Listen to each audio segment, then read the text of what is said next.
everyone, we are from Group 5 and me, Christine Grace, with the last student number 042. And my name is Firda with the last student number 033. My name is Muhammad Nur Hadi and my last student number is 052. My name is Baren Syahirah, student number 032. My name is Nadia Aliya. My last student number is 034. And here we would like to present morphology, the words of language, the first part. Words are important parts of language and knowledge and consisted of a component of our mental grammars, but one can learn thousands of words in a language and still learn not the language. Someone who doesn't know English would not know where one word begins or ends in an utterance, because we separate written words by spaces, but in spoken language there are no pauses between most words. Without knowledge of the language, one cannot tell how many words are in utterance. This is a part of a speaker's linguistic knowledge. Words in our mental lexicon includes other information as well, such as whether it is a noun, pronoun, verb, adjective, adverb, preposition, or a conjunction. That is, the mental lexicon also specifies the grammatical category or syntactic class of the word. First, we want to talk about dictionaries. Most early lexicographers or dictionary makers was to prescribe rather than describe the words of a language. And then the second one is Samuel Johnson, whose seminal dictionary of the English language was published in 1755, stated that the aim of a dictionary was to register or describe the language, not to construct or prescribe it. Dictionary also provides for things.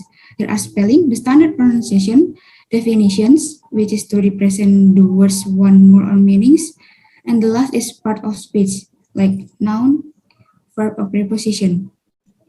Owing to the increasing of specialization in science and the arts, specialty and subspecialty of dictionaries are proliferating. Next will be presented by my friend. Thank you, Grace. First of all, let me introduce myself. My name is Firda with the last student number 033. Here I will explain to you about content words and function words. What is actually content words and function words are? To make you understand this topic more easier, I'll give you the difference between content words and function words. First, content words give us the most important information in the speech or sentence, while function words are used to stitch those words together. Second, content words are stressed in conversation, while function words are non-stressed, which means content words are emphasized in speech while function words are not. Then, what is actually content words is? Content words or open class words consist of nouns like house, computer, student, etc., verbs like enjoy, purchase, visit, believe, etc., adjective like heavy, difficult, soft, ugly, etc., and adverbs like slowly, carefully, often, etc. While function words or class words are close class words are consist of conjunction like and, because, but, as, for, etc. Preposition like under, at, over, in, between, etc. Pronouns like she, you, us, him, I, our, etc. Helping verbs like are, is, has, did, do, will, have, etc. And articles like the, and a. Last but not least for me, let me give you guys the sentence example to give you a better understanding. First sentence is Leah has lived in England for 10 years. For this sentence, we can see that the words Leah, lived, England, 10, and years are content words, while has, in, and for are function words. The second sentence is Vernon had eaten lunch before his mom arrived.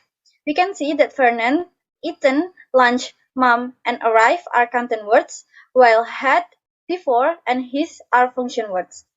From my previous explanation, I hope you guys understand about what is content words and function words. For the next subtopic, my friend will explain. First, let me introduce myself. My name is Muhammad Nur Hadi with the last student number 052. The morphemes, the minimal units of meaning. The linguistic term for the most elemental unit of grammatical form is morpheme. Morphology is the study of the internal structure of words and of the rules by which words are formed. This word itself consists of two morphemes, morph plus ology. Ology means the science of. Thus, the meaning of morphology is the science of word forms. A single word may be composed of one or more morphemes. For example, one morpheme, morph, boy, desire. Two morphemes like desire, able, boyish, morphology. Three morphemes like desire, ability, boyishness. Four morphemes like gentlemanliness and desirability. And more than four morphemes is like ungentleness, anti-disestablishment, arenism. More from the minimal linguistic is thus an arbitrary union of a sound and a meaning, or grammatical function that cannot be further analyzed. It is often called a linguistic sign. For example, un for unlikely, un plus likely, un means not, so it's not likely. Next, impossible, impossible, means not.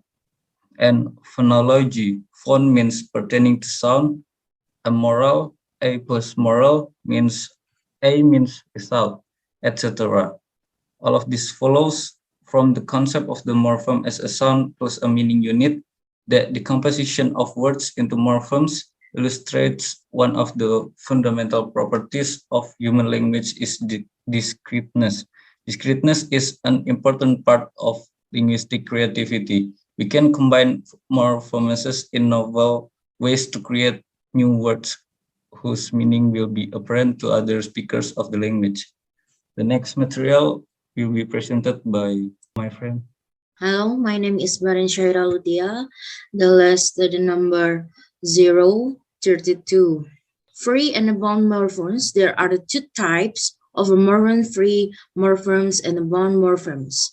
Free morphemes can stand alone with a specific meaning. For example, eat, that, week. Bound morphemes cannot stand alone with a meaning. Morphemes are composed of two separate classes called A, bases or roots, and B, affix. A base or root is a morpheme in a word that gives the word its principal meaning. An example of a free base morpheme is woman in the word womanly. An example of a bone base morpheme is a sign in the word decent. A prefix and a suffix is the two. This, x, un. This is an example of prefix.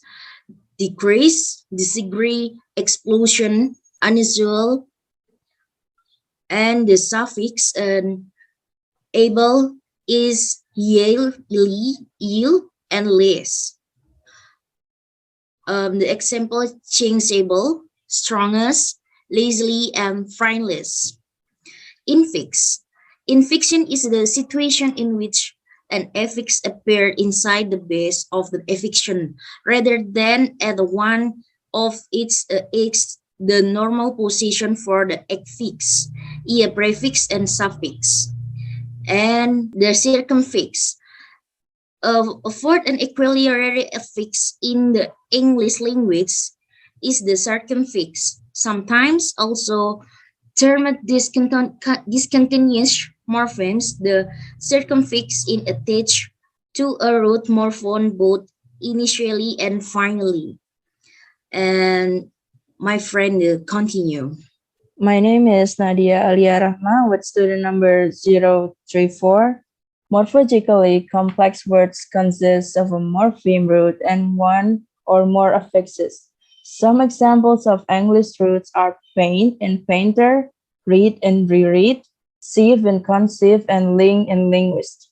A root may or may not stand alone, as the word paint and read does stand alone, and sieve and ling doesn't. When a root morpheme is combined with an affix, it forms a stem. Other affixes can be added to a stem to form a more complex stem. With the addition of each new affix, a new stem and a new word are formed. Linguists sometimes use the word base to mean any root or stem to which an affix is attached. In the preceding example, system, systematic, unsystematic, and unsystematical are bases. Bound roots do not occur in isolation and they acquire meaning only in combination with other morphemes. For example, words of Latin origin such as receive, conceive, perceive, and sieve share common root sieve, and the word permit, commit, submit, transmit, and admit share the root mit. For the original Latin speakers, the morphemes corresponding to sieve and mit had clear meanings, but for modern English speakers, Latinate morphemes such as sieve and mit, their meaning depends on the entire word in which they occur. That's it for me. Thank you for listening to our group presentation. Hope you guys enjoy and have a better understanding about today's topic. Sorry if there is a wrong, say, or flaws in our presentation today. Thank you very much.